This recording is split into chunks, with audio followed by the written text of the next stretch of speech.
Sa pinakahuling datos ng City Epistemology and Surveillance Unit o CESO ng City Health Services Office, lumabas ang patuloy na pagbaba ng bilang ng mga naninigarilyo sa lungsod ng Baguio. Ngunit sa kabila nito, naglipa na naman ang mga gumagamit ng vape. Kaya naman para labanan ang patuloy na problemang dala ng paggamit ng vape at sigarilyo, kaliwat ka ng mga hakbang na ang isinagawa ng Smoke Free Task Force upang mas mahigpit na maipatupad ang umiiral na ordinansa kontra smoking.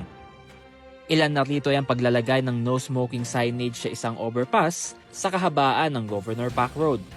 Ayon sa Smoke Free Task Force, nagiging tambayan ito ng mga gumagamit ng vape at sigarilyo lalo na tuwing gabi.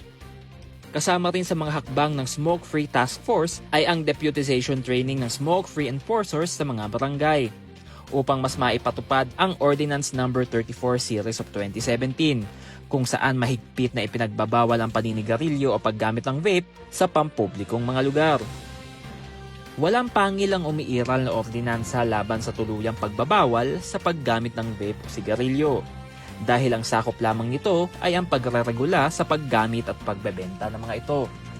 Kaya naman upang maprotektahan ang mga non-smokers sa peligrong dala ng second-hand smoke, minamandato ng naturang ordinansa ang mga pampublikong establishmento na maglagay ng no smoking signages, lalo na sa pinakamataong parte ng kanilang establishmento.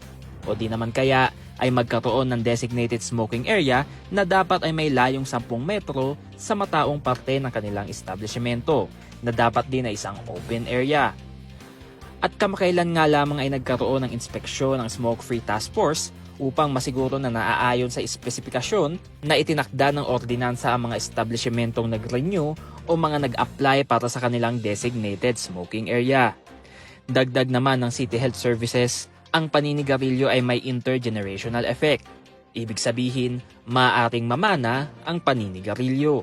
These behaviors that you have will not just affect you. It is intergenerational. You know what I mean? You're not just affecting yourself, you're affecting your children and your children's children, because somebody in the household or at home smoke. The effect is intergenerational. Grabe ang impact niyan. Patay ka na, yung epekto ng ginagawa mo is still affecting the next generation. That's how we are looking at this campaign. That's why we're very strong in the advocacy. Baguio City is recognized as one of the strictest in the whole country. Ayon pa sa CHSO, ang pagtigil o ang hindi paninigarilyo ay makatutulong sa pag-iwas sa napakaraming sakit. There are a lot of tobacco-related diseases. Just doing an action, just telling people to stop smoking, we can prevent not just 1, not just 2, not just 3, but hundreds of diseases we can prevent just by quitting and not starting smoking and vaping. Patuloy ang paghimok ng Smoke Free Task Force sa publiko na makiisa sa mga hakbang para sa Smoke Free Baguio City. Para sa mga nais mag-report ng mga violators ng Smoke Free Ordinance, maaaring iscan ang QR code o di naman kaya ay bumisita sa nakikitang link. Conan Gulapa para sa PIO, Baguio Balita.